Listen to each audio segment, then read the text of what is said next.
প্রথমে শুল্ক আরোপ এবং পরে সমঝোতা চুক্তি, এই যেন হয়ে উঠেছে মার্কিন প্রেসিডেন্ট ডোনাল্ড ট্রাম্পের একমাত্র ভাষা। বাণিজ্য চুক্তির প্রস্তাব ছাড়া কোনোভাবেই ঠেকানো যাচ্ছে না তার আগ্রাসী শুল্ক আরোপের ঝড়।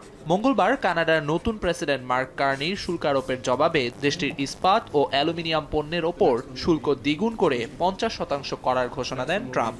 এ ঘোষণায় দুই দেশের ব্যবসায়ীদের মধ্যে উত্তেজনা সৃষ্টি হলে অন্টারিওর প্রিমিয়ার ডগ ফোর্ড, যুক্তরাষ্ট্রের মিশিগান, নিউ ইয়র্ক এবং মিনেসোটা অঙ্গরাজ্যে বিদ্যুৎ রফতানির ওপর শুল্ক আরোপের সিদ্ধান্ত সাময়িকভাবে স্থগিত করেন।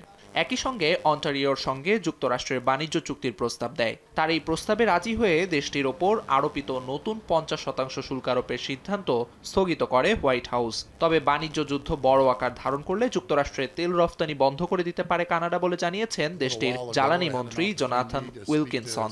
অস্ট্রেলিয়ার প্রধানমন্ত্রী অ্যান্থনি আলবানিজ জানিয়েছেন মার্কিন পণ্যের ওপর কোনো ধরনের পাল্টা শুল্ক আরোপ করবে না তার প্রশাসন।